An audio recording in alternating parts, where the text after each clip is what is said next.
عليكم ورحمة الله وبركاته.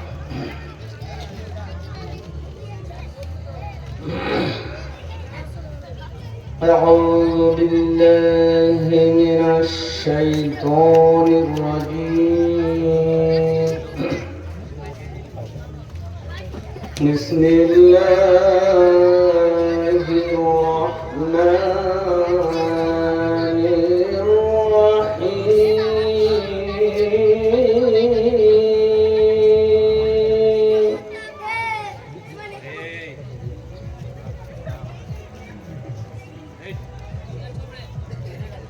يا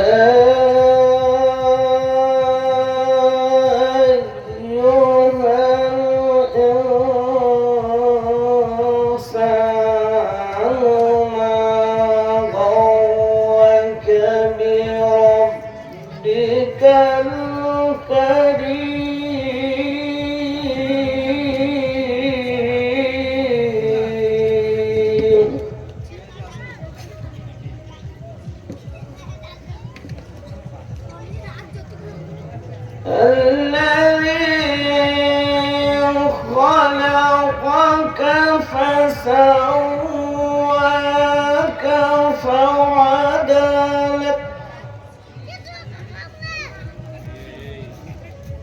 في أي صورة ما شاء ركبك.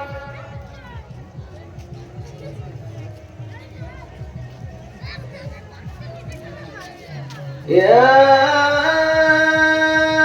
أيها الإنسان ما غرك بربك الكريم.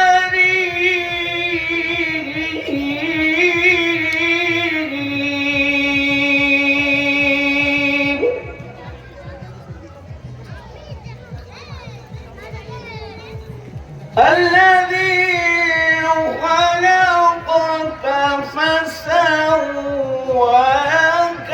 فعدلك في أي صورة ما شاء ركبك.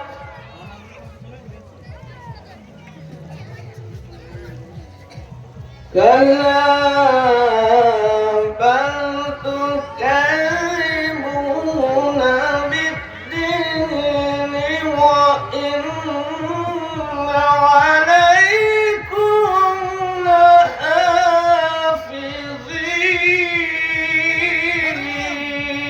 لحافظين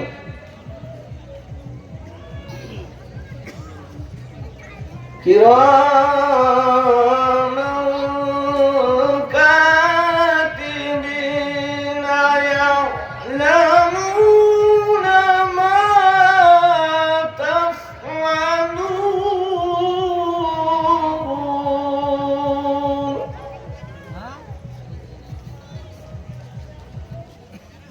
إن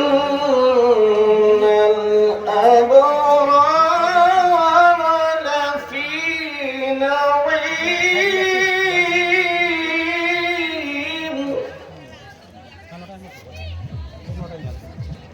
وإن الفجار لفي جحيم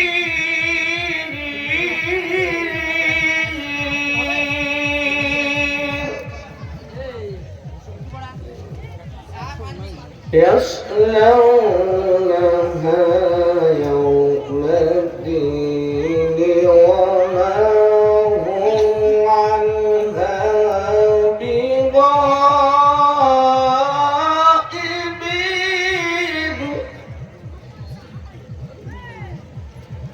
وما أدراك ما يوم الدين.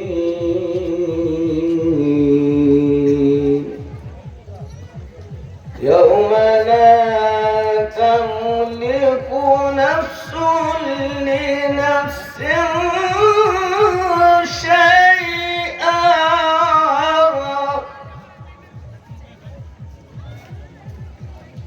والأمر يومئذ لله صدق الله العظيم.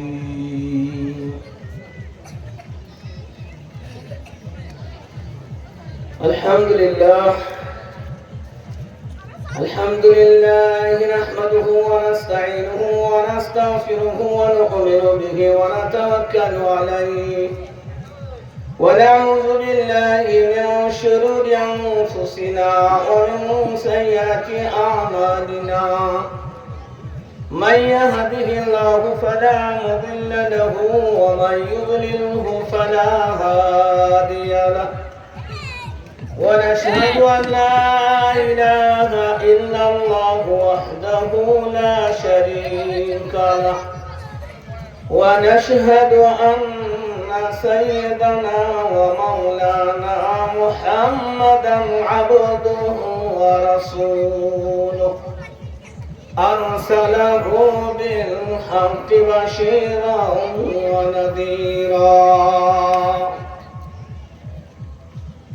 فقد قال الله تبارك وتعالى في كلامه المجيد وفي الفرقانه الحميد فأعوذ بالله من الشيطان الرجيم بسم الله الرحمن الرحيم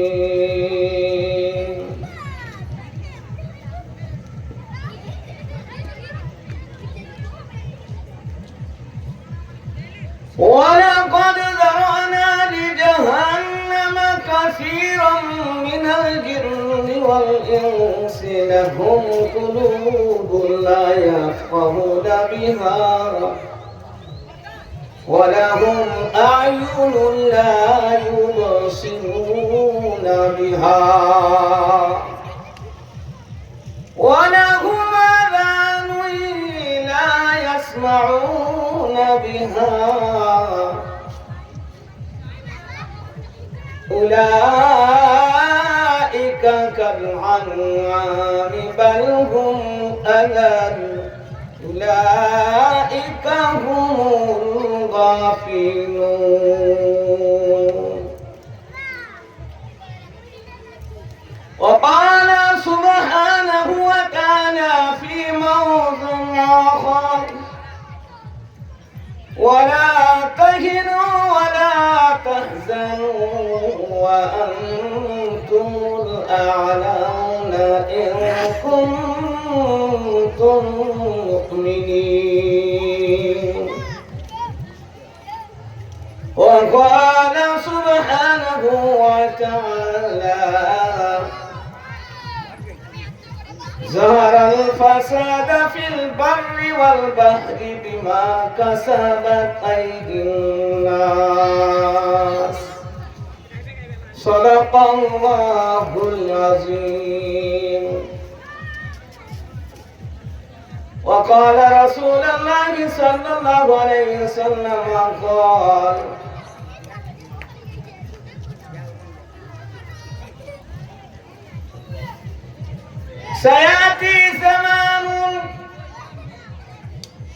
سيأتي على أمة زمان يحبون خمسا وينسون خمسا يحبون الدنيا وينسون الآخرة ويحبون المال وينسون الحساب ويحبون الخلق وينسون الخالق ويحبون الذنوب وينسون التوبة ويحبون القصور وينسون المقبرة. وقال رسول الله صلى الله عليه وسلم قال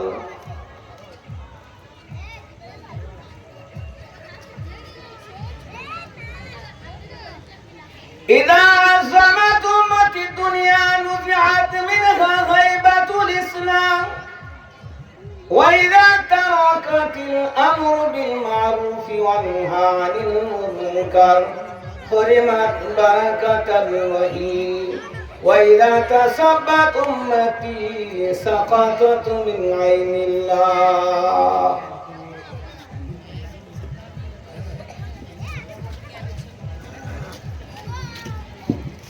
محترم আমার সুপ্রিয় সুধীবৃন্দ,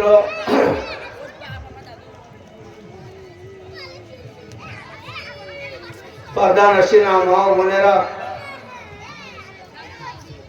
আমন্ত্রিত ওলামায়ে কেরাম, স্টেজ পর আমার জনাব মৌলানা ইমাম সাহেব, আল্লাহ তাবারক ওয়া তাআলা অশেষ মেহেরবানি কৃপা দয়া যে কোটি কতক মানুষ আমরা সমবেত হতে পেরেছি। যে লোক কটা আমাদের কবরস্থানেও এর থেকে বেশি থাকে। হয়তো বা এই গ্রামে এত কটা লোক, এই সামান্য লোকই লোক সংখ্যা আছেন, তবে আমাদের অধঃপতন, আমাদের বরবাদি এটাই যে বড় কষ্ট করে ইমাম সাহেবগণ, আলেমগণ মেহনত করে দিনের দিকে মানুষকে হেদায়েতমুখী করার জন্য, দিনের দিকে আহ্বান করার জন্য একটা সভা, একটা দিনের মাহফিলকে কায়েম করা হয়। সেটা বাড়ি বসে ঘরের ভেতরে থেকে না শুনে কমসে কম নিজের গ্রামে নিজের জলসা তলায় কমসে কম এসে কিছুক্ষণ যদি শুনতে না পারি, তাহলে এর থেকে দুর্ভাগ্যের বিষয় আর কেউ নাই। এটা এমনই যেমন জলসার বায়ান আর কি করা যাবে আর কি শোনা যাবে। আল্লাহ রাসূল পাক সাল্লাল্লাহু আলাইহি সাল্লাম ঘরের ভিতরে বাড়ির লোক তার কথা শোনা মানা তো দূরের কথা, বরং তার মুখালিফ, তার বিরোধিতা সারা জীবন করে গেল। তার নাম হলো আবু জেহেল। বাড়ির লোক শুনল না, কিন্তু হাফসে থেকে বেলালে হাফসি রাদিয়াল্লাহু তাআলা আনহু আল্লাহ রাসূলের সোহবত পেয়ে তিনি জান্নাতের প্রথম প্রবেশকারীর মধ্যে গণ্য হলেন। আর চাচা আবু লাহাব, আবু তালিব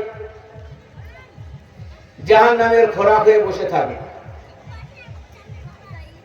সেজন্য ভাই, আল্লাহ তাবারক ওয়া তাআলার কাছে জাতি, ধর্ম, বর্ণ নির্বিশেষে আল্লাহ নিজে ঘোষণা দিয়েছেন, ইন্না আকরামাকুম ইনদাল্লাহি আতকাকুম। তোমাদের মধ্যে সেই আল্লাহর প্রিয়, যার মধ্যে আল্লাহর ভয় এবং ভীতি আছে, আল্লাহর আহকামকে, হুকুমকে যারা মানে, সে যে বা কেউ হোক না কেন। তাই বনি ইসরায়েলের জামানায় মানুষ দেখলে পরে, পজিশন দেখলে পরে বক্তার বক্তব্য ভুলে যায়। তো ও কথা বলা বাদ দিয়ে আমি একটা অন্য কথা আপনাদের নিয়ে যাই। হযরত মুসা আলাইহিস সালাতু ওয়াস সালামের জামানায় বনি ইসরায়েলের জামানা ছিল। সেই জামানায় কিফিল বলে একজন ছিল, তার কাজ ছিল গুনাহ করা। গুনাহ করে করে নিজেকে শেষ করে দিয়েছে। শহরের লোক, এলাকার লোক, তারা প্রচন্ড তার উপর অসন্তুষ্ট। এক বাক্যে শহর থেকে তার গুনাহ, তার অসংশোধনীয় জীবন, তার কৃষ্টি কালচার থেকে অসন্তুষ্ট হয়ে তাকে শহর থেকে বিতাড়িত করা হয়েছিল। এই কারণে যে সে গুনার উপরে গুনাহ করত। তো শহরের লোককে যখন তাড়িয়ে দিল, তো সে বান্দা জঙ্গলে গিয়ে জীবনযাপন করে লাস্টে তার অসহায় অবস্থায় যখন পড়ে যায়, অসুস্থ হয়ে যায় আর কাছে কেউ নাই। বান্দা যখন অসুস্থ হয়, অসহায় হয়, টাকা পয়সার দিক থেকে, সহযোগিতা সহানুভূতির দিক থেকে, তখন থেকে আল্লাহ স্মরণ আসে।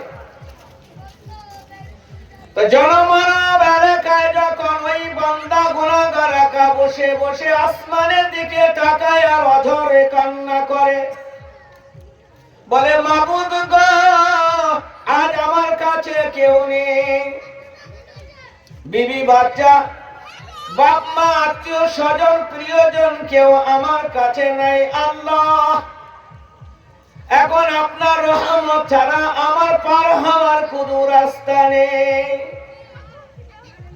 রব্বে করিম, যদি আপনি আযাব দেন আমাকে, আপনার রাজত্বের মধ্যে কোনো বাড়াতাড়ি হয়ে যাবে না। আর যদি আপনি আমাকে শাস্তি দেন, তাহলে পরে আপনার কোনো লাভ হবে না। আমি গুনাহ করে করে নিজেকে শেষ করেছি, আর লোকরা আমাকে বিতাড়িত করেছে, তাড়িয়ে দিয়েছে শহর থেকে। আজকে আপনি ছাড়া আমার কাছে কেউ নাই। মালিক গো, আমি তো মরতেই চলেছি, আমার জীবন ইহকালে বরবাদ। যদি আখিরাতের জীবনটুকু আপনি আমার সংশোধন না করে দেন, তা জাহান্নামের খোরাক হতে আমি বাধ্য হব।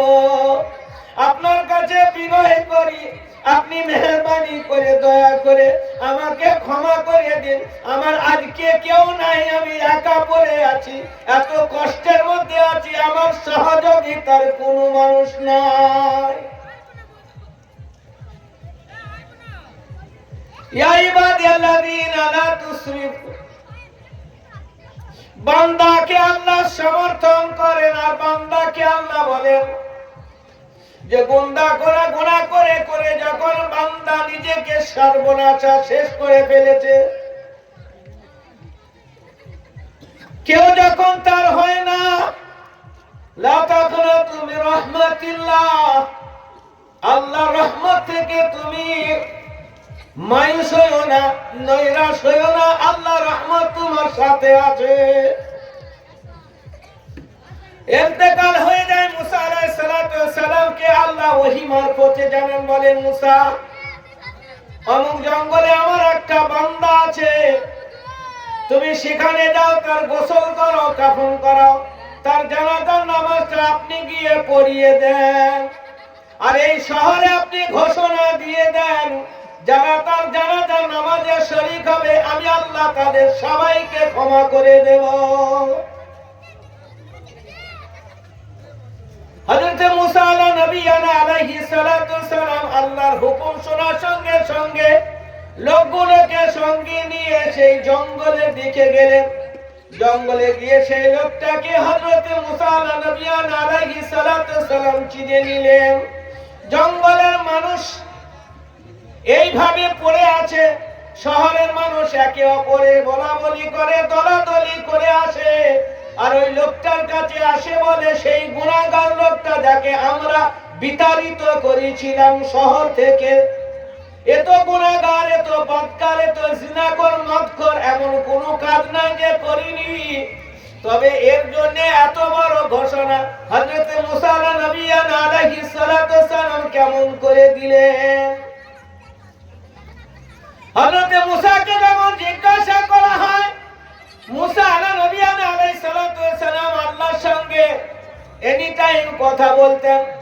আল্লাহর কাছে ফের জিজ্ঞাসা করেন, মুসা নবী, ওগো বাড়ি তাআলা, আমার কাছে লোকেরা অভিযোগ করে যে সে তো মদ্যপায়ী ছিল, জুয়া খেলতো, সারা জীবন নোংরামি করে গেছে, তার জানাজার নামাজ পড়লে নাকি আপনি সব গুনাহ মাফ করে দেবেন। এর মধ্যে এমন কি জিনিস আছে? তারা অভিযোগ করে, সবাই আমার কাছে জানতে চায়। হযরত মুসা আলাইহিস সালাতু ওয়াস সালামকে আল্লাহ রাব্বুল আলামিন বলেন, মুসা, আতাইবুনা মিনাল যামবি কামাল লা যামবা লাহ, আতাইবুনা মিনাল যামবি কামাল লা যামবা লাহ।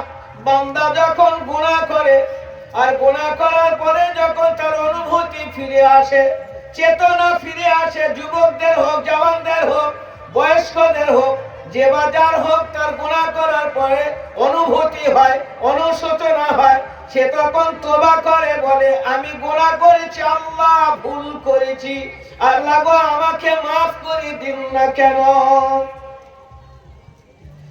নবী মুহাম্মদ রাসূলুল্লাহ সাল্লাল্লাহু আলাইহি সাল্লাম বললেন, গুনাহগার ওইটা সবথেকে ভালো গুনাহগার ওই যে গুনাহ করার পরে তওবা করে। হযরত মুসা, তুমি জানো ওই মানুষটা মৃত্যু শয্যায় শায়িত ছিল, শেষ মুহূর্তে তওবা করেছিল, আমার কাছে আবেগ ভাবে কান্না করেছিল, আমার রহমতের মধ্যে জোশ এসেছিল। ওই সময় ও নিজের মাফের কথা বলেছে, যদি সারা দুনিয়াকে মাফ করার কথা বলতো আমি আল্লাহ সবার গুনাহ মাফ করে দিতাম। ও তো কেবল নিজের গুনার কথা বলেছে, সবার কথা বললে মাফ করো। গুনাহ করা যত খারাপ নয়, গুনাহ করে তার উপরে অটল থাকা সবথেকে বেশি খারাপ। আল্লাহ তাআলা গুনাহ মাফ করে দেবেন বলে হিদায়াতের পূর্ণ একটি কিতাব, যে কিতাব আমাদের জন্য আল্লাহ তাআলা পছন্দ করলেন। আল-ইয়াউমা আকমালতু লাকুম দীনাকুম আতমামতু আলাইকুম নি'মাতি ওয়া রাদিতু লাকুমুল ইসলাম দীনা। মাযহাব ইসলাম তোমাদের উপর সন্তুষ্ট হয়ে তোমাদের জন্য আমি নির্ধারিত করিলাম। এরপরে কোন নবী আসবে না, এরপরে নতুন কোন ধর্ম আসবে না। আনা খাতিমুন নবী লা নবিয়্যা বাদি, আমি নবী কুলের শিরোমণি শ্রেষ্ঠ নবী, আমার পরে কোন নবী আসবে না, ইসলামের পরে কোন ধর্ম আসবে না, কোরআনে আযীমের পরে আর কোন কিতাব আসবে না। এটা হলো আখেরি কিতাব। এই কিতাব শেষ হয়েছে, অবতীর্ণ হওয়া নবীর জামানাও শেষ হয়ে গেছে। এই কিতাব এবং এই নবুয়তের কাজ চলবে কিয়ামত পর্যন্ত, নতুন কোন কিতাব বা নবী আসিবে না। বিশ্বনবী সাল্লাল্লাহু আলাইহি সাল্লাম সাহাবাদেরকে একত্রিত করে কাছে ডাক দিলেন, বলে ওরে ও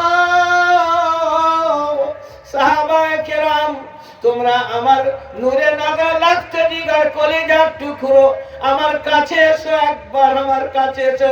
সমগ্র সমস্ত সাহাবীকে একত্রিত করে জামাত করে কাছে নিয়ে বললেন, আমি তোমাদের কি দুটি কথা বলে যাব। আমি দুনিয়া থেকে চলতে চলেছি, বেশি দিন আর আমি থাকছি না। কোরআন সম্পূর্ণ হয়ে গেছে, ইসলামকে সারা পৃথিবীর মুখে পৌঁছানোর যে দায়িত্ব ছিল, আমি আল্লাহর বান্দা হয়ে যথাযথ ভাবে তা চেষ্টা প্রচেষ্টা চালিয়েছি। এখন আমার যাবার সময় হয়েছে, তোমাদেরকে আমি নির্যাসটা একবার বুঝিয়ে দিতে চাই। তারাকতু ফীকুম সাকলাইন, তারাকতু ফীকুম সাকলাইন। আরে ও সাহাবা, তোমাদের কাছে আমি দুটো জিনিস ছেড়ে চলেছি, তোমাদের হাতে দুটো জিনিস দিয়ে যাচ্ছি, ছেড়ে যাচ্ছি। এই দুটো জিনিস তোমাদের হাতে থাকবে, তোমার ছেলের হাতে থাকবে, তোমার ছেলের ছেলের হাতে থাকবে, সাহাবার হাতে থাকবে, তাবির হাতে থাকবে, তাবির হাতে থাকবে, ওই সারা পৃথিবীর মানুষের হাতে থাকবে, এই ভাদাই গ্রামের মানুষের হাতেও থাকবে। তারাকতু ফীকুম সাকলাইন, আমি দুটো ভারী জিনিস, আমি দুটি ওজনী জিনিস, আমি দুটি পাহাড় থেকেও ভারী, পৃথিবীর সব থেকে কঠিন এবং মজবুত, এই মজবুত জিনিস আর দ্বিতীয় কোনটা নাই। তারাকতু ফীকুম সাকলাইন, সেই ভারী দুটো জিনিস তোমাদেরকে দিয়ে যাব। ইন তামাসসাকতুম বিহিমা, যদি ওই ভারী জিনিস দুটো ধর্ম বর্ণ নির্বিশেষে পুরুষ এবং মেয়ে সকলেই যারা যে বা যেখানকার হোক না কেন, মজবুতের সাথে যদি সেটা আঁকড়ে ধরে থাকে, লাম তাদিল্লু বাদি আবাদা, আমি দুনিয়া থেকে চলে যাব, কিন্তু গাড়ির বাপের ক্ষমতা হবে না যে তোমাদেরকে ক্ষতি করে দেয়। তোমাদের ক্ষতি সাধন করার কারোর ক্ষমতা হবে না। সুপার পার ইহুদি হোক, যে বা যারা হোক, সারা পৃথিবী যদি একদিকে হয়ে যায়, তোমরা ইমানদাররা যদি একদিকে হয়ে যাও, তোমাদের বাল বাঁকা করার মতো ক্ষমতা কোনো বাপের লালের হবে না, কোনো মায়ের লালের হবে না। সেই দুটো জিনিস ছেড়ে যাচ্ছি ধরতে কিন্তু তোমাদের হবে। আর ওই দুটো জিনিস যদি ছেড়ে যাওয়া না ধরে থাকো, কুকুর বিড়ালের মতো জীবন হবে। তোমাদের জীবনের কোনো গ্যারান্টি থাকবে না, ইজ্জতের গ্যারান্টি থাকবে না, মানের গ্যারান্টি থাকবে না, সম্মানের গ্যারান্টি থাকবে না। ব্যাংকে টাকা থাকবে, তার গ্যারান্টি থাকবে না। কবরের জায়গা, কবরস্থানের গ্যারান্টি থাকবে না, মসজিদের গ্যারান্টি থাকবে না, ঈদগাহের গ্যারান্টি থাকবে না। আরে ও মুসলমানের সন্তান, তোমরা মদ পান করো আর ইতরে বেড়াও, ঘুরে বেড়াও, জানো না তোমাদের ভবিষ্যৎ কত গম্ভীর। এই দুটো জিনিস ছেড়ে দিলে কোনো শক্তি তোমাদের কাছে থাকবে না। কোরআন শুনতে অ্যালার্জি হচ্ছে, যেদিন ঠোকায় আসবে, যেদিন পিটাই আসবে, যেদিন চামড়া ছাড়ানো হবে, সেদিন বুঝতে পারবি বেটা দিন থেকে দূরে সরে যাওয়া কতটা ক্ষতি হবে। কোন ডেভেলপ, কোন সায়েন্স, কোন শক্তি তোমার সহযোগিতা করিবে না। ওয়ালা তাহিনু ওয়ালা তাহজানু ওয়া আনতুমুল আলাউনা ইন কুনতুম মুমিনিন। ওয়ালা তাহিনু ওয়ালা তাহজানু ওয়ালা তাহিনু ওয়ালা তাহজানু। তোমরা চিন্তা করো না, তোমরা প্রেশান হইও না। চিন্তায় আমরা চিন্তিত, আমাদের বড়রা চিন্তায় চিন্তিত, আলেম চিন্তায় চিন্তিত। ভারতবর্ষের মানুষ, মুসলমান যারা আছে, তারা ২০-৩০ কোটি মুসলমান চিন্তায় সবসময় নিমজ্জিত। কিন্তু কেউ চিন্তা করে আর কেউ চিন্তা করে না। যারা চিন্তা করে না তারা বোঝে না, যারা চিন্তা করে তারা সুদক্ষ বুদ্ধি ব্রেনি মানুষ। একবার চিন্তা করো, বাপকে কবর দেবে না, পুরাবে। একবার চিন্তা করো, মসজিদ ভেঙে দিলে তুমি কোথায় থাকবে। একবার চিন্তা করো, ওয়াকফের সম্পদ তোমার কেন লুট হবে, মসজিদ তোমার কেন ভেঙে দেবে, আর আমি আর তুমি হিজড়ের মতো কেন রয়ে যাব। হিজড়ে কাকে বলে জানেন? হিজড়ে, হিজড়ে বলে সে মেয়ের দলেও নয় আর ছেলের দলেও নয়, তার নাম হলো হিজড়ে। এখন বর্তমান যুগের মুসলমান, আমরা মুসলিমও নয় আবার মুসলমানও নয়, আমরা হলাম হিজড়ে মুসলমান। শুনতে খারাপ লাগলেও, বলতে খারাপ লাগলেও বড় দুঃখের সাথে বলতে হয়, যে যুগের সন্তান মুসলমানের কলমা জানে না, যে যুগের বুড়ো মুসলমান কলমা জানে না, যে যুগের বুড়ো মুসলমান কোরআন পড়তে জানে না, যে যুগের বুড়ো মুসলমান কোরআন শুনতে চায় না, যে যুগের বুড়ি মা কোরআন জানে না, যে যুগের স্টাইলের মহিলা অর্ধাঙ্গ অর্ধাঙ্গ অবস্থায় দুনিয়ায় ঘুরে বেড়ায়, কোরআন শুনতে চায় না। কত কষ্ট করে প্ল্যান করে গ্রামে একটা দিনের মাহফিল কায়েম করা হয়, আর সেখানে আসতে তাদের মন যায় না। তবে যদি কোরআন শুনতে মন না চায়, তবে স্মরণ রাখবে তোমাদের ঠিকানা দুনিয়াতেও ভালো হবে না, আখিরাতেও ভালো না। তারাক্তু ফিকুম সাকালাইন, দুটো জিনিস ছেড়ে যাচ্ছি, ধরে থাকবি। সাহাবা বললেন, ইয়া রাসূলুল্লাহ, ওই দুটো জিনিস কি একটু বলা যাবে না? বিশ্ব নবী বললেন, সেই দুটো জিনিসের মধ্যে একটা হলো কিতাবুল্লাহ। একটা কি?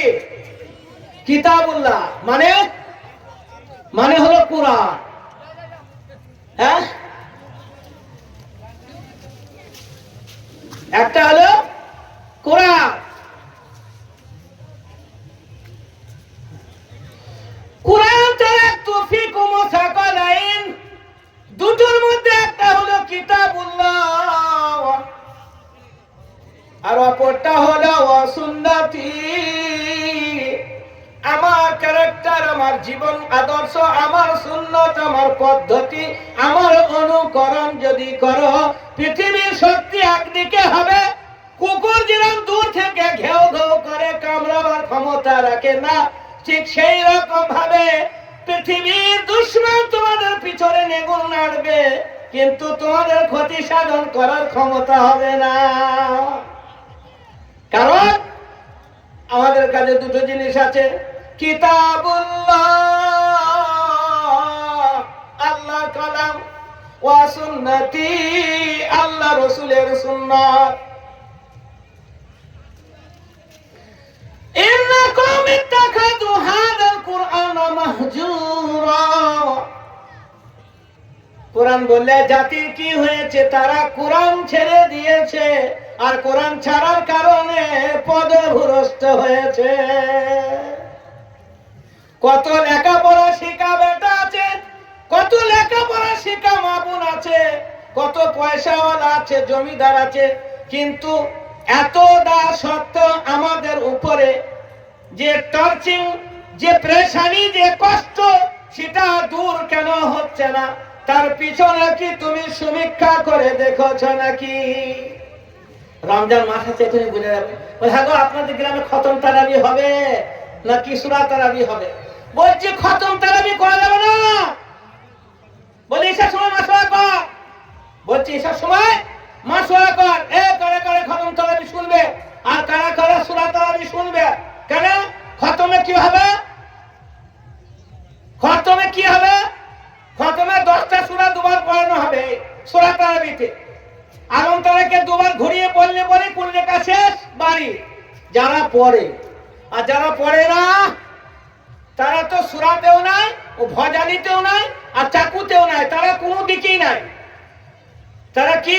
আমি প্রথম বলছি হিজড়ে মুসলমান। এইবার মাসওয়ারা হচ্ছে কোরআন শোনা যাবে না যাবে না, যা নামাজি। হ্যাঁ, তা কোরআন শোনাটা কি? আরে জলসার বায়ান শুনবে, হাজুর মাওলানা মমতা সাহেব আছে শুনবে। আমি একটা মশলা বলে দিই, মুফতির পড়াও করেছি, যেহেতু একটু একটু মশলা বলা ভালো, বুঝলেন? এদিকে কারি পড়া হয়েছে, মাওলানা পড়া হয়েছে, মুফতিটাও হয়েছে। মুফতির গন্ধ একটু ছড়িয়ে দিই। আমরা তো ঘরের ঘরকে মুরগি ডাল বরাবর, আমরা তো পায়ে হাঁটা মৌলবি, সবাই চেনে, চেনা বাবনে পড়বে। তা কথা হলো যে সূরা তারাবি হবে না খতম হবে? তা সবাই মাসওয়ারা দিচ্ছি কি জানেন? কাজের সময় শরীর ভালো থাকে না, সূরা তারাবি হবে। আচ্ছা, আপনাদের গ্রামে এই মাসওয়ারা হয় যে ঈদের নামাজ পড়া হবে না হবে না? ভাই হয় এই মাসওয়ারা? ঈদের নামাজ হবে না হবে না? জোহরের আজান হবে না হবে না? মাগরিবের আজান হবে না হবে না? ইশার আজান হবে না হবে না? সব জায়গায় মাসওয়ারা নাই। ঈদের নামাজ হবে না হবে না মাসওয়ারা? কটা হবে মাসওয়ারা? হবে না হবে না মাসওয়ারা? আর তারাবির সময় তারাবি হবে না হবে না? তখন হলে মাথায় মুকুট মারা যাবে না যাবে না? তোমার মাথায় বাদ ফেলা যাবে না যাবে না? তোমাকে গাঁ থেকে তাড়ানো যাবে না যাবে না? তোমাকে মুসলমানের ঘা থেকে বাদ দেওয়া যাবে না যাবে না? কেন? তো সেটা এইরকম তো প্রশ্ন। তারাবি হবে খতম, 10টা থাক আর 2টা থাক, যে পড়বে না সে বাড়ি যাবে, যে পড়বে না সে বাড়ি যাবে, আর যে পড়তে চায় সে কোথায় যাবে? হ্যাঁ, যে পড়বে সে কোথায় যাবে? তাহলে যে পড়ার দলে সেও না পড়ার দলে চলে এলো। তোমার हम तो डूबे सनम तुमको ले डूबेंगे, हम तो मरेंगे हम जाएंगे जहन्नम में तुमको भी ले जाएंगे, हम तो करेंगे खराब काम तुमको भी खराब करेंगे, हम तो पिएंगे शराब तुमको भी पिलाएंगे, हम तो खेलेंगे ताश तुमको भी खेलेंगे, हम नहीं पहनेंगे बुर्का तुमको भी नहीं पहनवाएंगे। এটা এরকম হচ্ছে। আরে ভাই, তুই পড়বি না, বাড়ি কি শোকা, কিন্তু যে পড়বে।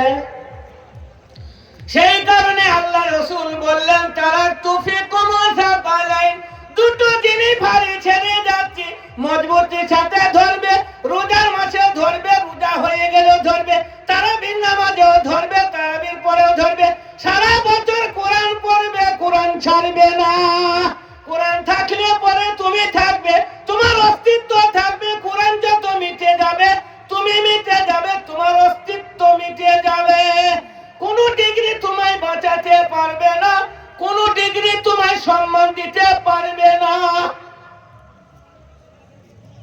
হযরত ওমর রাদিয়াল্লাহু তাআলা গভর্নর ছিলেন। কোথায়? মদিনার বাদশা।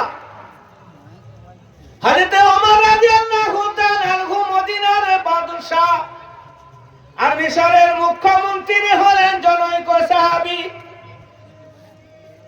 হযরত ওমর রাদিয়াল্লাহু বিশাল এলাকা, আর বিশাল বড়, এত বড় বাদশা পৃথিবীর মুখে আর আসেনি, আর আসবে না।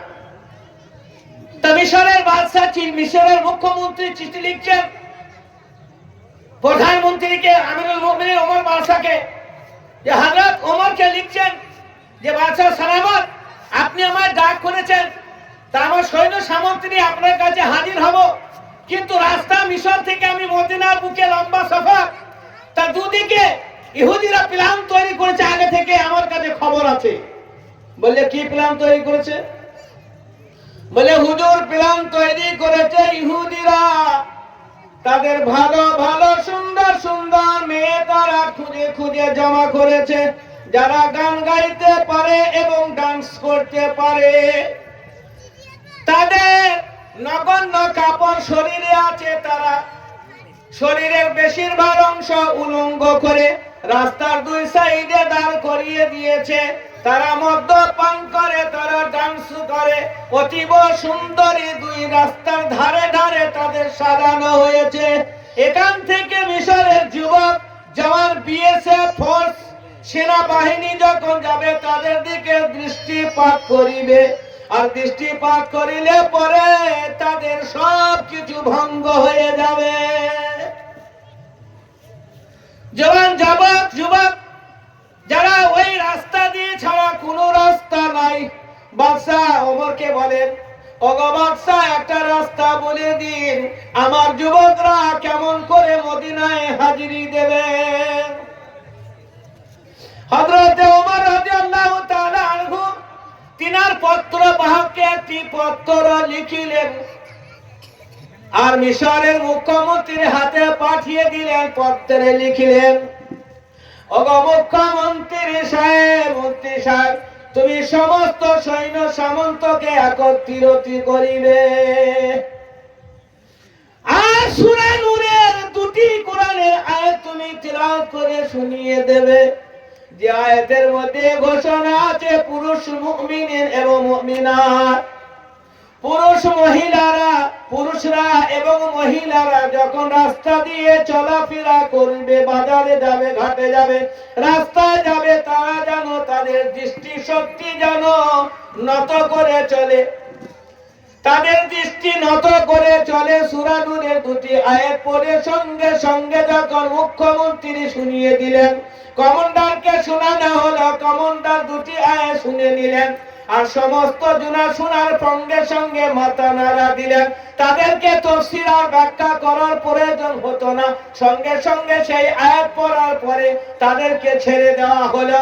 সূরা নূরের মধ্যে ছিল, যদি কিছু রাস্তার মধ্যে যাও তাই এমন ভাবে দৃষ্টি হবে যেন জানের খতরা না হয়, আর এমন ভাবে দৃষ্টি হবে যেন ঈমানের খতরাও না হয়।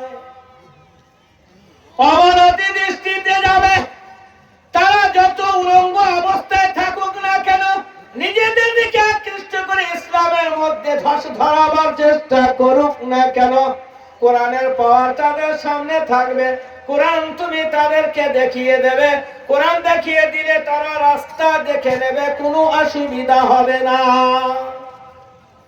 সূরা নূরের দুটি আয়াত পড়ার পরে সেখান থেকে ছেড়ে দেওয়া হলো।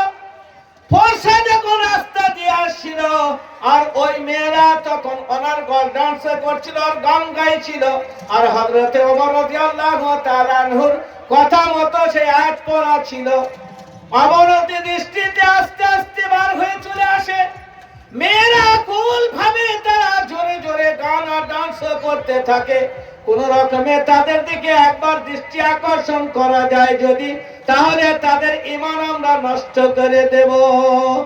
তাদের যুগের যুবক তারা একটাও বুড়ো ছিল না। ওই সেনাবাহিনীর মধ্যে যুবকরা যখন ছুটে ছুটে আসছিলেন, সবাই যখন একের পর পার হয়ে যায়, ওই মেয়েগুলো বলছিল, ওই জাতের কসম খেয়ে বলি, হয়তো এরা চোখে কেউ দেখতে পায় না, এরা কানা হবে, কিংবা এদের যৌন শক্তি বিলোপ হয়ে গেছে। সর্বশেষে যে সাহাবী যাচ্ছিলেন বললেন, না রে বোন না, তুই যেটা ভাবছিস সেটা নয়। সূরা নূরের 2টি আয়াত আমাদেরকে কন্ট্রোল করে দিয়েছে। ঈমান আগে আল্লাহর হুকুমের ভয় যদি না থাকতো তাহলে তোমায় মজা চাকাতাম। ওই মেয়ে ছুটে এসে বলে, আরে সাহাবী যুবক, কি এমন আয়াত পড়েছিলি তোরা রে? তোদের চোখে কে পরকা, কে পর্দা করে দিলে? আমাদের এত সুন্দর শরীর, এত সুন্দর লাবণ্য দেখতে আমরা আমাদের দিকে একবার আকর্ষণ করতে পারলাম না। কি আয়াত পড়েছিলি ভাই, একবার শুনিয়ে দে। আর কি কলমা পড়ে তোরা এসেছিস, আমাদেরকে একবার কলমা পড়িয়ে দে। আমি ইহুদি ধর্ম ত্যাগ করে আজ থেকে জনাবে মুহাম্মদুর রাসূলুল্লাহ ওই ইসলামের ছায়া তলে আসতে চাই, আমাদেরকে কলমা পড়িয়ে বিনা যাবি না, অনুরোধ করছি ভাই, তোরা যাবি না। সমস্ত মেয়েকে কলমা পড়িয়ে দেওয়া হলো। সেদিন থেকে মৃত্যুর দিন পর্যন্ত যাদের বিলাসিতায় জীবন চলছিল, তারা ইসলামের সুশিক্ষা পেয়ে ইসলামের সুশীতল ছায়া তলে এসে কখনো খেতে পেয়েছেন সেই মায়েরা, কখনো খেতে পাননি। মৃত্যুর শেষ সময় পর্যন্ত দেখা গেছে এক একজনের বোরকায় 10টা করে, 20টা করে, 50টা পর্যন্ত করে তালি দিয়েছিল। কখনো পেট ভরে ঠিক মতো সময়ে খেতে পাননি, কিন্তু ইসলাম থেকে তারা সরে যায়নি। কোরআন এতদূর পর্যন্ত নিয়ে যায়। তাই বিশ্বনবী সাল্লাল্লাহু আলাইহি সাল্লাম বললেন, আমার সাহাবা কোরআন ধরেছিল, সেই কারণে সাহাবাদেরকেও ভটকাতে পারেনি। সারা পৃথিবীতে রাজত্ব করেছে, চোখ রাঙিয়ে দেখাবার কাউরির শক্তি হয়নি। এই কারণে বিশ্বনবী বললেন, তারাকতু ফীকুম সাকালাইন, দুটো ওজনে জিনিস, ভারী জিনিস ছেড়ে যাচ্ছে যুবক। একবার হাতে নিয়ে দেখবি যে শক্তি বিশ্বনবীর জামানায় ছিল, সেই শক্তি 1400 বছর পরে ভাদাইয়ের বুকে আজকে সেই কোরআনের সেই শক্তি নিয়ে কোরআন দাঁড়িয়ে আছে। তুমি আমল করতে লেগে যাও। মান আমিলা সালিহান মিন যাকারিন আও উনসা ফালানুহইয়ান্নাহু হায়াতান তাইয়্যিবা, তোমরা যে আমল করবে তোমাদের জীবন, তোমাদের চরিত্র, তোমাদের কিসমত পাল্টে যাবে। কিসমত একমাত্র পাল্টাতে পারে কোরআন। কুলিল্লাহুম্মা মালিকাল মুলক তুতিল মুলকা মান তাশা ওয়া তুইজ্জু মান তাশা ওয়া তুযিল্লু মান তাশা ওয়া বিয়াদিকাল খায়র ইন্নাকা আলা কুল্লি শাইইন কাদির ওয়ালিল্লাহিল ইজ্জাতু ওয়ালির রাসূলি ওয়ালিল মুমিনিন। ইজ্জত কোন কম্পিউটারে নাই, ইজ্জত সেখানে নাই। সব ফেল হয়ে যাবে যখন তার গুটি চলবে। তোমার দাবানল বলছে আমেরিকা দাবানল হয়নি, ওটা জাহান্নামের নল হয়েছে। আমার কুদরতওয়ালা শানওয়ালা মালিক যখন কুদরত দেখাবে, তখন সব সায়েন্টিস্ট টেকনোলজি তোমার জাহান্নামের পায়ের তলায় চলে যাবে। কেন দাবানল? দাবানল মিস দাবানল, হোয়াট ইজ দ্য দাবানল? দাবানল কাকে? ইন্নাল্লাহা শাদীদুল ইকাব, ইন্নাল্লাহা যুল কুওয়াতিল মাতিন, ওয়ালিল্লাহি মুলকুস সামাওয়াতি ওয়াল আরদ। কোরআনের ধারক বাহক হবে, কুদরত তার হাতে আসবে, ক্ষমতা তার হাতে আসবে। হযরত ওমর রাদিয়াল্লাহু তাআলা মিশরে বাদশাহী করছেন, মুলকে মিশর। আপনারা সবাই জানেন গভর্নর চিঠি লিখছে, হুজুর আজ নতুন গভর্নর হয়েছে এখানকার। এর আগে অন্য জাতিরা ছিল, ইহুদিরা ছিল। এখন এখানে প্রত্যেকবার এই রবি ফসল চাষ হবে, পানির ব্যবস্থা করতে হবে। ওদের নদী শুকিয়ে যায়, আর ওরা গতানুগতিক ভাবে প্রত্যেক বছর একটা করে শহরের সুন্দর যুবতীকে নিয়ে আসা হয় আর তাকে জবাই করে দেওয়া হয়, তার রক্ত ফেলা হয় আর নদীতে পানি চলে আসে। কেমন সিস্টেম দেখছেন? খুব শর্টে বলছি, টাইম নাই বলে। সিস্টেমটা হলো, গভর্নর চিঠি লিখছেন, হুজুর আমিরুল মুমিনিনকে চিঠি লিখছেন, হুজুর এখানকার প্রথাগত অনুযায়ী এই চাষ হবে আর এখানে পানির ব্যবস্থা নেই, নদী শুকিয়ে আছে। এর নিয়ম হলো এখানে একটা সুন্দর যুবতীকে বাদশা যেখান থেকে হোক নিয়ে আসবে, এনে জবাই করে তার রক্ত সেখানে দেবে, পানি চালু হয়ে যাবে। ইসলামের মধ্যে এরকম আছে, কাউকে ক্ষতি করা হবে না, কাউরির জান নেওয়া হবে না, নাহা খুন করা হবে না, না যায় খুন করা হবে না। কিয়ামতের দিনে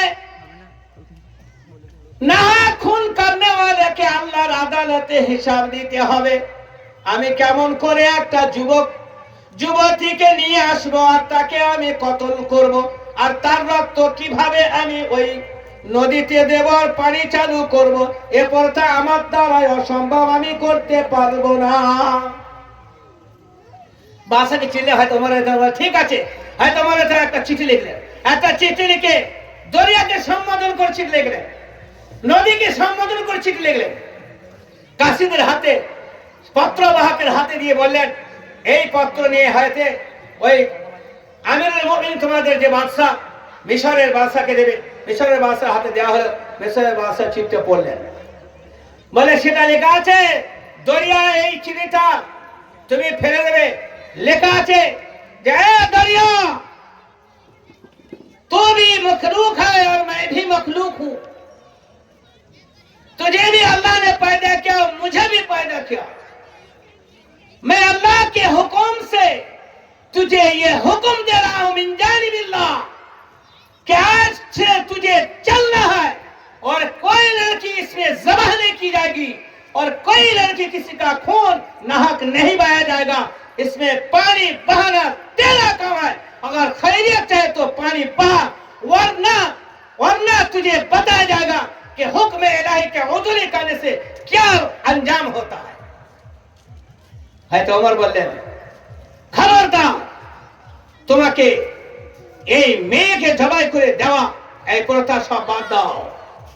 আমার যদি পা মাত্র যদি পানি প্রবাহিত না হয় তাহলে আমি আবার বলছি তোমার কঠিন শাস্তি দেওয়া হবে। কাকে বলছে? আমাদের হলে সবাই বলবে মুসলমানরা খেপা, নদী আবার কথা বলতে পারে নাকি, নালা আবার কথা বলতে পারে না, তারা বোঝে মান কানা লিল্লাহি কানা আল্লাহু লা, যে আল্লাহর হয়ে যাবে আল্লাহ তার হয়ে যাবেন। তোরে যখন চিঠি দেওয়া হলো, এরা ভাবছিল মেয়ে জবাই করা হয়নি, পানি আসবে না। চিঠিটা যখন ফেলে দেওয়া হলো, সেই চিঠি ফেলে দেওয়ার পরে আস্তে আস্তে পানির স্রোত আর পানি ঘূর্ণি পাক দিতে আরম্ভ করলো, আর কানারায় কানারায় পানি হয়ে গেল। সেদিন ছিল আর আজকের দিন এই যে জলসা করছি, এখন পর্যন্ত গিয়ে যদি আপনি মিশরে জিজ্ঞাসা করেন, আমার ফকিরটাঙ্গা গ্রামের বাজারের মধ্যে ইমাম সাহেব বায়ান করে গিয়েছেন মিশরের সেই নদীটা, যে নদীটায় হযরতে ওমরের চিঠি ফেলা ছিল, সেই নদীর পানি কি তারপরে কোনোদিন শুকিয়েছে নাকি? জিজ্ঞাসা করলে মিশরবাসী বলবে না রে না, কোনোদিন শুকায়নি। তারপর থেকে আজ পর্যন্ত আর সেই চিঠির পাওয়া তো পানি আর কোনোদিন কম হয়নি। আর আপনার আমার পানি কম তো দূরের কথা, মগজ শুকিয়ে যাচ্ছে, ব্রেন শুকিয়ে যাচ্ছে, ইন্ডিকেটর চালু হয়ে যাচ্ছে, ফজরে ঘুম মারা পাঠি, নামাজ ছাড়া পাঠি, কোরআন ছাড়া পাঠি মাশওয়ারা করছে মসজিদে তারাবিহ খতম হবে না হবে না। তোরা যদি না মরবে তা মরবে কে? তোদের বিবি বাচ্চা যদি বেউসেত না হয় তা হবে কে? তোদের ইমানে ঘুম ধরেছে রে। ইদুল্লু বিহি কাসীরা ওয়া ইয়াহদি বিহি কাসীরা ওয়া মা ইদুল্লু বিহি ইল্লাল ফাসিকিন। কোরআন যখন ছেড়ে দেবে, আমি আল্লাহ তোমার রহমতের রশি গুটিয়ে নিয়ে তোমাকেও ছেড়ে দেব দুশমনের হাতে। তুমি বুঝবে, তোমার দুশমন বুঝবে। তুমি চাচ্ছ এ সরে গেলে শান্তি আসবে, ও সরে চলে গেলে শান্তি আসবে না। হুক্কাম সরে গেলে শান্তি আসবে না, হুক্কাম সরে গেলে শান্তি আসবে না, বরং হুকুম পালন করলে শান্তি আসিবে। হুকুম মানে বাদশাহ, হুকুম মানে বাদশাহ, আর হুকুম মানে আল্লাহর হুকুম। হুকুম সরে গেলে শান্তি আসবে না, আবার অন্য হুকুম আসবে, সে তার থেকে বেশি বদমাইশ হবে। তুমি আমল ঠিক করবে, বাদশাহ ঠিক হয়ে যাবে। হুকুম ঠিক করার চক্রান্তে পড়ো না, হুকুমকে ঠিক করার চক্রান্তে চলে এসো। আরে কথা বুঝে আসছে? কথা বুঝে আসছে না? হাকিম পাল্টে গেলে, বাদশাহ পাল্টে গেলে, রাজা পাল্টে গেলে শান্তি ফিরে আসবে। তোমার ঘরে ভূত ঢুকেছে, আল্লাহর হুকুম যেগুলো ছেড়ে দিচ্ছেন ওগুলো যদি তুমি নিজের করে নাও, শান্তি তোমার কাছে আছে, ফিরে আসবে।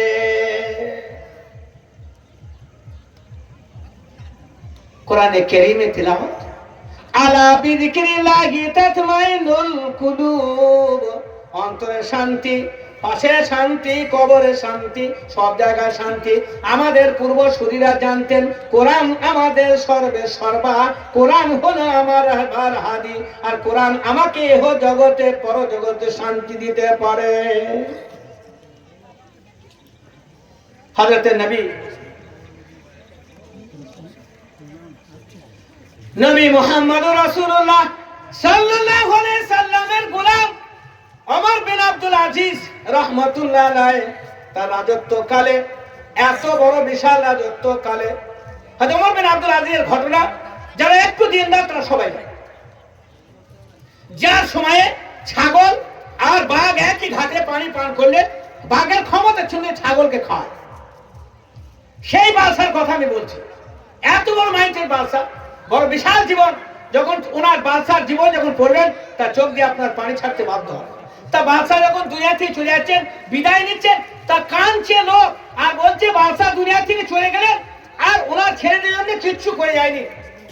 সব লোক বলা বলি করছে, কেন?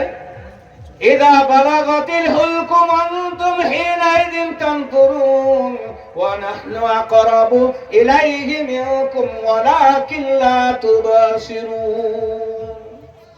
যখন চোখ বারবার পাল্টায়, চোখে জাল পড়ে যায়, কোনো কথা বুঝে আসে না, নিজের ছেলেও চিনতে পারে না, ঠিক ওই সময়ের আগে আগে বাদশা দুনিয়া থেকে যাচ্ছেন।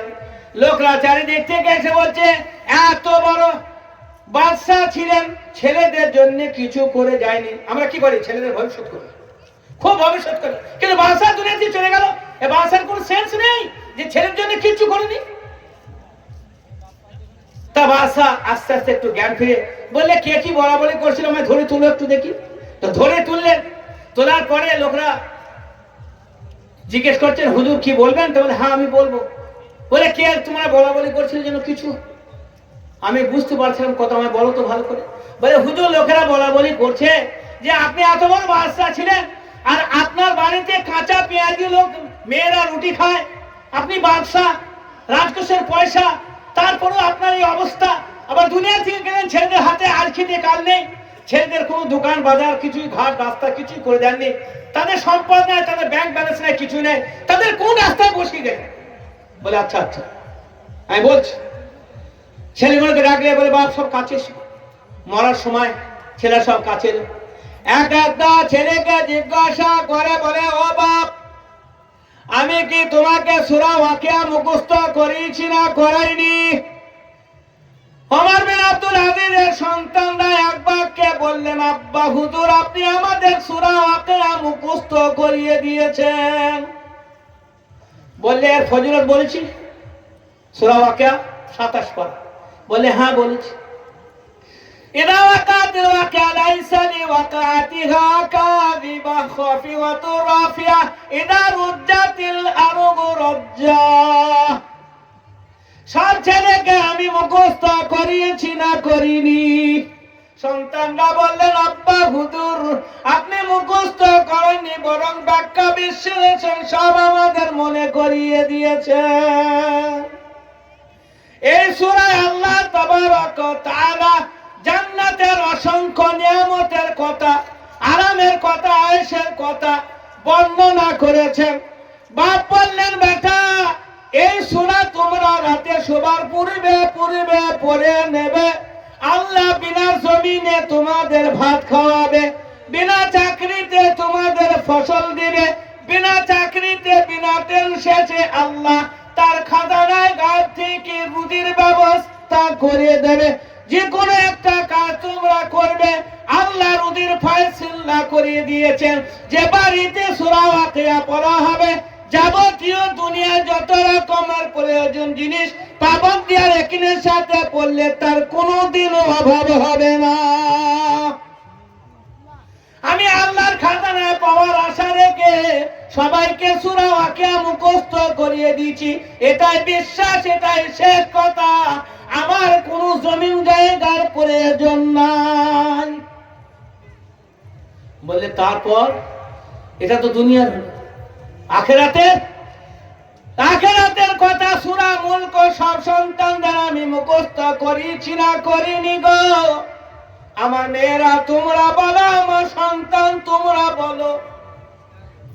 ইদা ওয়াকাতি তাবারাকাল্লাযী বিয়াদিহিল মুলকু ওয়া হুয়া আলা কুল্লি শাইইন কাদির। এই আয়াতে বেশি বেশি জাহান্নামের কষ্ট, কবরের কষ্টের কথা ঘোষণা দেওয়া হয়েছে। আমি বলেছি এই আয়াতে প্রত্যেকদিন রাতে শোয়ার পূর্বে পড়ে শোবে। রাই সরা যদি পড়ে মাইয়াতের কবরে পড়ে দেওয়া হয়, কবরে আযাব আল্লাহ মাফ করে দেন। আমি কবরের খবরও নিয়েছি আর দুনিয়ার খবর নিয়েছি, দুটো সূরা মুখস্থ করে দিয়েছি। তথাপি কোরআনের হাফেজ করেছি, কোরআনের জ্ঞানী করেছি। তোমাদের যদি জমি জায়গা খাওয়াতে পারে আর আমি কোরআন শিখিয়েছি আমার ছেলে মেয়েকে, আমার আল্লাহ যদি না খাওয়া শুকিয়ে থাকে, তোমার ঈমান তোমার কাছে থাক, আমাকে তোমার শিক্ষা দেওয়ার লাগবে না। আমিও কাজ করেছি যেটা বিশ্ব নবী করতে বলেছেন। তার মানে এটা নয় যে জমি চাষ করব না, চাকরি করব না, করব।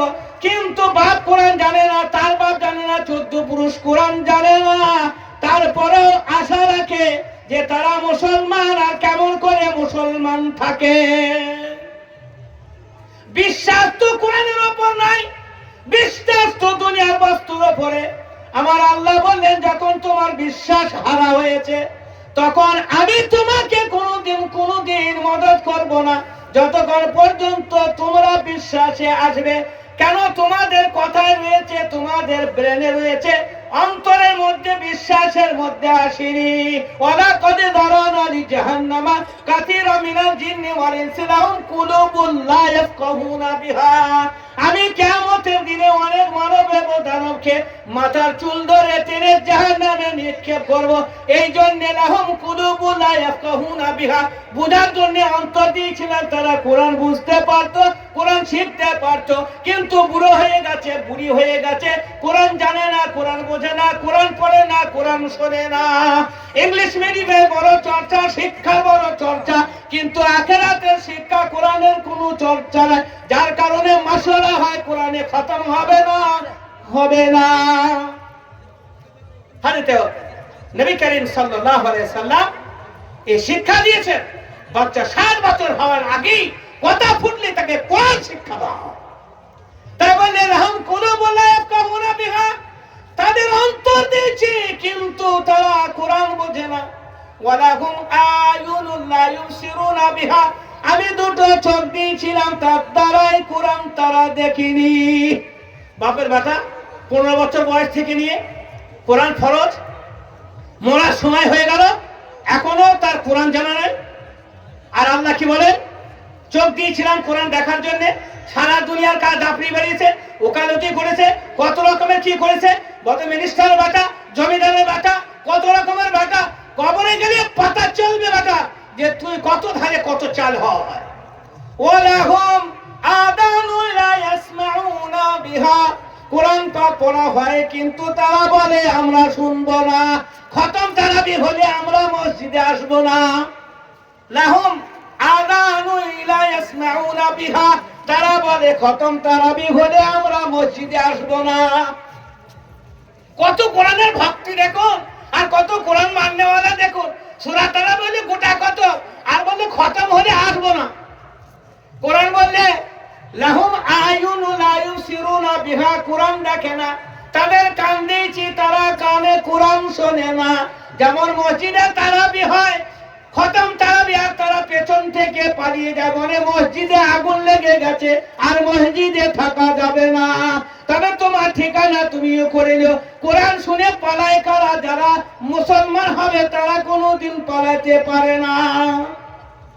আরে মুসলমান হবে আর কোরআন শুনে পালাবে, আর সে মুসলমান হবে? উলাইকা কাল আনআম, তারা চতুষ্পদী জন্তু, বরং তার থেকে খারাপ। উলাইকা হুমুল গাফিলুন, এরা গফলতের জামানায় পড়ে আছে, গফলতের যুগে পড়ে আছে, গফলতের মধ্যে পড়ে আছে। এই ঈমান এই আমল নিয়ে যদি মনে করি হাকিমকে সরাবো আর আমাদের হালত পরিবর্তন হবে, কোনোদিন হবে না। হাকিম সরে গেলে অন্য হাকিম আসবে, যে সে তোমাকে চার্জ করবে। আমল পরিবর্তন করলে হাকিম পরিবর্তন হওয়ার দরকার হবে না, বরং অটোমেটিক তোমার হালত পরিবর্তন হয়ে যাবে। ওয়ালা তাহিনু ওয়ালা তাহজানু ওয়া আনতুমুল আলাউনা ইন কুনতুম মুমিনিন। আমার শ্রদ্ধেয় সম্মানীয় আমার ভাই হযরত মাওলানা মুমতাজ সাহেব দামাত বারকাতুহু মাদ্রাসাতুল আলী অতি সুন্দর বয়ান করলেন। আমাদের তো ফাটা মাসে যেরকম আওয়াজ হয়, দু চারটি বলে দিলাম, কথা তো এবার আরম্ভ হবে। আমাদের কথা এরকম ভিত্তিহীন কথা, কোনো যুক্তিযুক্ত কিছুই নাই, বুঝিও কম বলিও বেশি, সেরকম কেস। হযরত মাওলানা এসছেন, হযরত মাওলানার কথাগুলো আপনারা গুরুত্ব সহকারে শুনেন। হযরতের এই হচ্ছে লাস্ট, মানে কিছুদিনকার জন্য হযরতের বয়ান লাস্ট, মানে এই রমজান শুরু হবে, আমার সাথে ভাই বলছিলেন, তারপরে আবার শুরু হবে। তো লাস্ট জিনিস দেখবেন, একবার ঝেড়ে আপনাদের দিয়ে যাবেন, ইনশাআল্লাহ মজা আসবে। সেই কারণে হযরতের বয়ানগুলো খুব মনোযোগ দিয়ে শুনবেন। আমরা তো ঘরকে মুরগি ডাল বাড়া, সেই জন্যে এখানেই বিদায় নিই। ওয়া আখিরু দাওয়ানা আলহামদুলিল্লাহি রাব্বিল আলামিন। আসসালামু আলাইকুম ওয়া রাহমাতুল্লাহি ওয়া বারাকাতুহু। আলহামদুলিল্লাহ, আলহামদুলিল্লাহ।